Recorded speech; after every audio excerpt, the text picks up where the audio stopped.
Welcome to our Telugu media.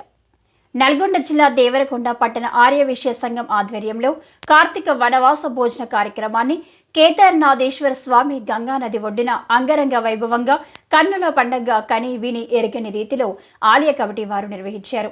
Ganga హారతి కార్యక్రమాన్ని నిర్వహించారు. వన భోజన కార్యక్రమంలో ఆర్య విషయ సంఘం సభ్యులు 1000 మంది పాల్గొని వివిధ ఆటల పోటీలతో చిన్నారులను పెద్దలను నృత్య ప్రదర్శనలతో అందరినీ ఆకట్టుకున్నారు. పెద్ద మునిగల్ గ్రామంలో ఇంత పెద్ద ప్రోగ్రాం చేయడం మా గ్రామానికి ఎంతో చెప్పలేని విధంగా ఆహ్లాదకరంగా అంగరంగ వైభవంగా దేవరకొండ పట్టణ ఆర్యవేశ్య సంఘం వారు నిర్వహించినారని పెద్ద మునగల్ గ్రామ పెద్దలు తెలియజేశారు. ఈ కార్యక్రమంలో అధ్యక్షులు చేదెళ్ల వెంకటేశ్వర్లు, కార్యదర్శి సముద్రాల ప్రభాకర్, కోశాధికారి కొత్త సుబ్బారావు, మున్సిపల్ చైర్మన్ ఆలంపల్లి నరసింహ, జిల్లా ఆర్యవేశ్య సంఘం మాజీ అధ్యక్షులు పానుగంటి మల్లయ్య, వాసవి కళ్యాణ మండపం అధ్యక్షులు వాస వెంకటేశ్వర్లు, ఉప్పల శ్రీనివాసులు, యాద పాంఢరయ్య, గుండా రాజారావు, వాసవి క్లబ్ అధ్యక్షులు నీల విక్షమయ్య, వాసవి వనితా క్లబ్ అధ్యక్షురాలు తొడుగునూరు విజయ, నీల, స్వప్న, సంజీవ్, శ్రీదేవి, శ్రీలత, శిరీష, పద్మ, రజని, సముద్రాల వేణు, సత్య, శ్రీవాణి తదితరులు పాల్గొన్నారు.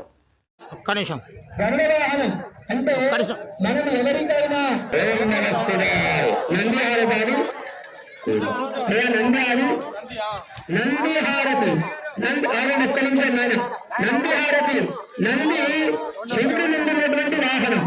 మరి దీని ప్రత్యేకత తెలుసా మీ అందరికీ? నంది అందరికి మాకు ఒక వరమీయమని అడిగిందట. నందిని విరమిస్తానంటే శివుడితో అన్నదట, నాకు ఏ వరం అవసరం లేదు, నీ పైన పెట్టిన పూలు నా పైన పెడితే వాడికి మోక్షం కలుగుతుంది అని చెప్తుందట. ఈ ఆరతిగా చూసినట్టయితే నిస్వార్థ భావం అంటే పరోపకారార్థం ఇదం శరీరం, పరోపకారార్థం గాయంతి గావ, పరోపకారార్థం వృక్షంతి గావ. దీన్ని పరోపకారం కలుగుతుంది. చెప్పండి.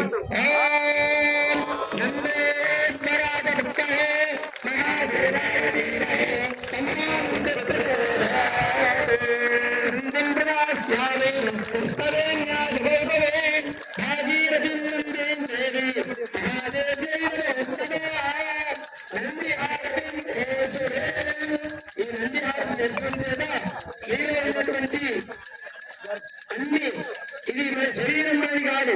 పరోపకారం కోసం కాళ్ళు పాలిస్తాయి, పరోపకారం కోసం చెట్లు వృక్షిస్తాయి, పుష్పిస్తాయి. మనం కూడా శరీరాన్ని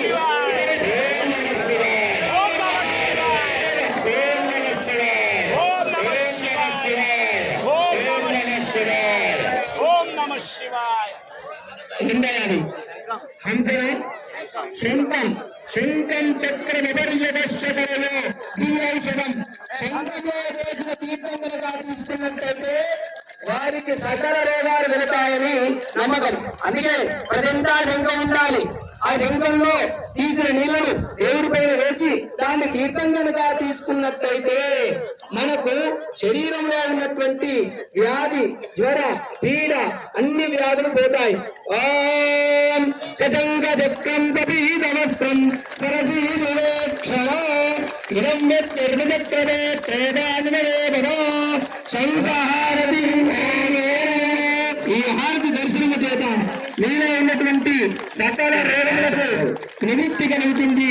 ధనవంతరి ఇనమా ధనవంతరి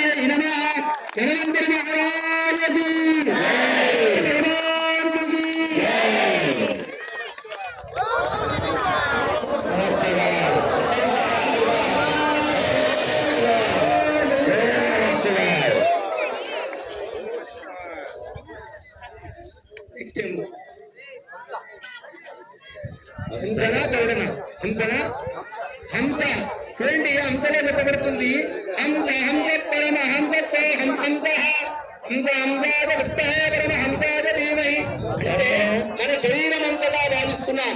దేహో దేవాలయప్రేత్తే దీవో దేవస్నాదనః. మీరందరూ కూడా స్నానం చేసేటప్పుడు ఈ శరీరాన్ని దేహంగా భావించి దేవునిగా భావించి శుద్ధి చేసుకోవాలి. శరీర శుద్ధి, ఆత్మశుద్ధి కలుగుతుందట. అంతటి మహత్తరమైనటువంటిది హంస.